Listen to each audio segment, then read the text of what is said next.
Facebook group marketing. One of the most powerful ways to market on Facebook is through its group feature. Considering what's been going on with Facebook's algorithm for its Facebook pages, it's a good idea to have your own Facebook group as a backup. Although Facebook has been cutting back on the organic traffic it sends Facebook pages, it's still worth it to have a page because you get audience insights from it.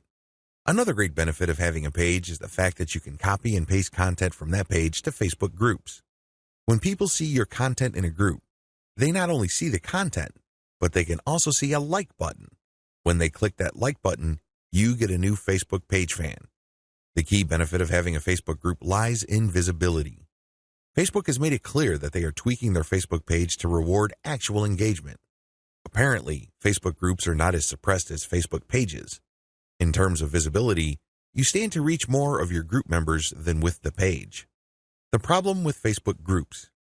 While the visibility for a lot of people is quite good for Facebook groups, it depends on activity.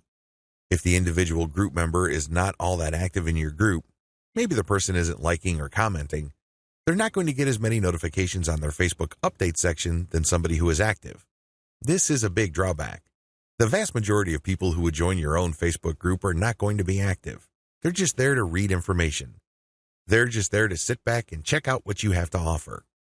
Here's how you promote using your own FB group.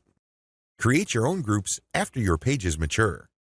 The first thing that you need to know is that you should put up your Facebook group only after your page is matured. You want to know who your audience is on Facebook. You're not going to know that until you have a page up. Pay attention to the audience insights.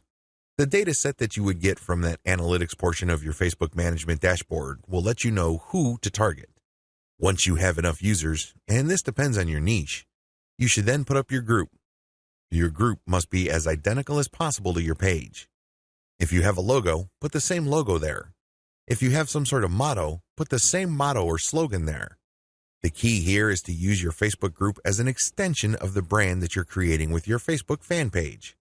Give your group members a reason for coming back. This, of course, means original content or freshly curated content that you don't show on your Facebook fan page.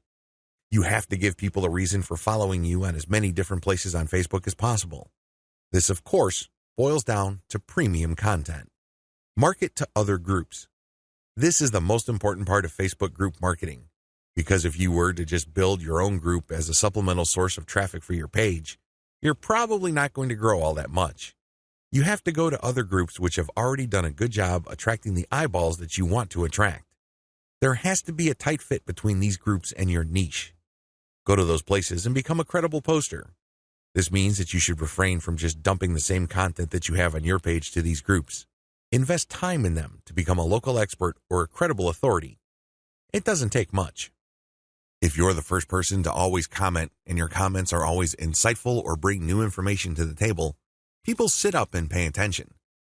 People can see that you are an asset to the community, and they are more likely to give you the benefit of the doubt when you share content that obviously comes from your page. Once you have established credibility, share your own page content. As I've mentioned above, these posts not only have content and your brand, but also a like button. This is a great way of getting page fans. Always engage. When people comment on what you post, reply. They might be haters, they might be critics, but it doesn't matter, reply anyway. This conditions the mind of your readers that you are approachable, accessible, and you actually want to help people out. If you just drop a link and take off immediately, you're a spammer. You're not a community member. You're obviously not somebody who's there to add to people's knowledge and bring value to their lives. My most important tip: after sharing high-quality third-party content that you do not share on your page in groups, pay close attention to your page's audience insight. Find your most popular piece of content. Look for third-party content that is similar to that and see if you get a lot of positive engagement when you share that material. If this pans out, then use content from your site that fits the same themes as the tried and proven popular content on the Facebook groups that you're in, and use those to get page likes.